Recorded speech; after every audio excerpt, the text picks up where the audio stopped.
జ్ఞాపకం చేసుకొనుట. Wait a minute ప్రోగ్రామ్ని వీక్షించడానికి ఆన్లైన్కి వచ్చినటువంటి మీకు ప్రభు పేరట శుభములు కలుగును గాక. జ్ఞాపకం చేసుకొనుట. దేనిని జ్ఞాపకం చేసుకుంటున్నావు? నీ గతాన్న అలా జ్ఞాపకం చేసుకోవాలంటే నేను చాలా జ్ఞాపకం చేసుకోవాలి సుమా. ఎంతో నష్టపోయాను, ఎన్నో చిందులు తొక్కాను, ఎన్నో బాధలు పడ్డాను, ఉద్యోగాలు పోయాయి, మనుషులు తృణీకరించారు, బాల్యతనము నుండి నేను చెడ్డవాడినని నన్ను చిత్రీకరించారు, చాలాసార్లు అమాయకుడిని అయినప్పటికీ ఆ నేరాలు నేను మోయవలసి వచ్చింది.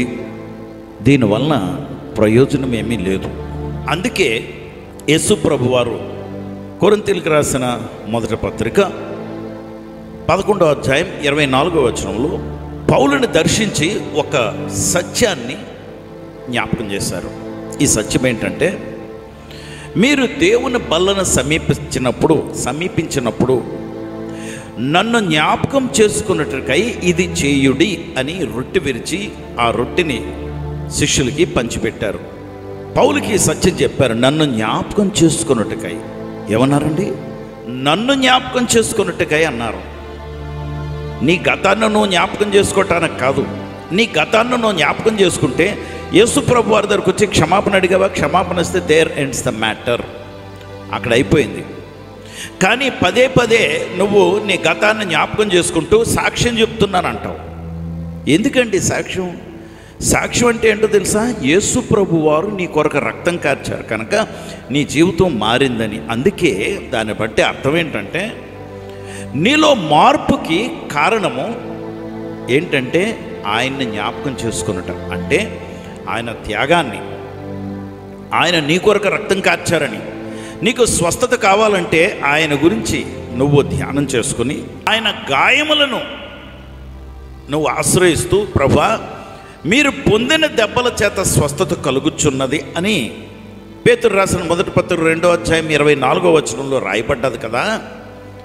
కనుక నువ్వు పొందిన దెబ్బలను బట్టి నాకు స్వస్థత, థ్యాంక్ యూ లార్డ్, మీకు వందనాలు. దాన్ని ఆయన చేసినటువంటి గతంలో చేసినటువంటి ఆ త్యాగాన్ని, ఆ కార్చిన రక్తాన్ని, ఆ గాయాలని నువ్వు ప్రజెంట్లోకి తెచ్చుకుని, ప్రజెంట్ టెన్స్లోకి తెచ్చుకుని, ప్రస్తుతంలోకి తెచ్చుకుని నిన్ను నీవు వాటి మీద ఆధారపడి, ప్రభా నన్ను స్వస్థపరిచినందుకు వందనాలు, నా కొరకు నువ్వు గాయాలు భరించినందుకు వందనాలు. అంతేగాని నిన్ను నువ్వు జ్ఞాపకం చేసుకుని, నేను గతంలో ఇంత గొప్పవాడిని, మా పితరులు చాలా గొప్ప ఆస్తిపరులు, వాళ్ళు చాలా సంపాదించారు, మా తాతగారు మీసాల మీద నిమ్మకాయలు ఆడించేశారు, వేస్ట్ అండి అవన్నీ. ఇప్పుడు సంగతి ఏంటి? అది ముఖ్యం. దేవుని బిడ్డ, ఒకవేళ ఇప్పుడు పరిస్థితులు బాగోలేదా? నా దేవుడు నీ స్థితిని మార్చగలడు. What is impossible to you and what is impossible to people is possible to my God. నా దేవుడికి అసాధ్యమైనది ఏదీ లేదు. అందుకే ఆయన చేసిన దాన్ని జ్ఞాపకం చేస్తాడు. Remember me or do this in remembrance of me. ఇది మీరు చేయుడి, చేసినప్పుడు నన్ను జ్ఞాపకం చేసుకున్నట్టుకు. అంతేగాని ఇది చేసినప్పుడు, అంటే ఈ రొట్టెని మీరు సమీపిస్తున్నప్పుడు మీరు చేసినవన్నీ జ్ఞాపకం చేసుకుని అలాగా ప్రతిసారి కూడా ఏడుస్తూ ఈ పాపం చేశాను, నేను పురుగు అంటే దాన్ని, పేడలో నలుసులు అంటే దాన్ని. ఎందుకండి అవన్నీ? నీవు నూతన సృష్టివి. నీకు ఒక నూతన పుస్తకం ఇచ్చి రాసుకొని చరిత్రని నీకు ఇచ్చేశారు. ఏం రాస్తావు అందులో? నీ గతాన్ని రాస్తావా? అది వేస్ట్. ఎవరో చదవరు, ఎవరికి ఇంట్రెస్ట్ లేదు.